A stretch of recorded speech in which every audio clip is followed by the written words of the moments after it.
So, ayan. Kung makikita nyo, nakunan pala ako. So, ayan. Positive siya. So, ayan yung mga dugo na miscarriage pala ako. So, ayan. Alam nyo na kung anong nangyari. So, positive to. And then, na-miscarriage ako. Imagine nyo kung gaano kadami yung dugo. Kasi, napagod talaga ako sa Singapore, Malaysia, at saka yung Thailand. So, tingnan nyo kung gaano kadami yung dugo. Dugo lahat yan hindi fake blood yan. So, ayan. So, I'm pregnant and I had miscarriage. So, ayan.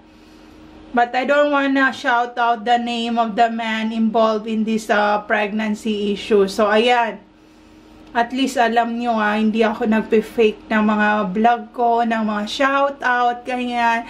So, mahirap na kasi ang daming dugong nawala So, baka matuluyan ako mamatay sa pagkamalandi. At least alam nyo, diba? So, ayan, na-miscarriage ako. And it's 3 months pregnant. And grabe, tuloy-tuloy yung dugo. So, ayan lahat. Yung dugo, may mga namumuo pang dugo dito. Dati, diba, nakunan ako nung 8 months. Ngayon naman nakunan ako ng 3 months. So, tingnan nyo gaano kadaming dugo. Ito, namumuong mga dugo to. Nangitim na siya sa napkin.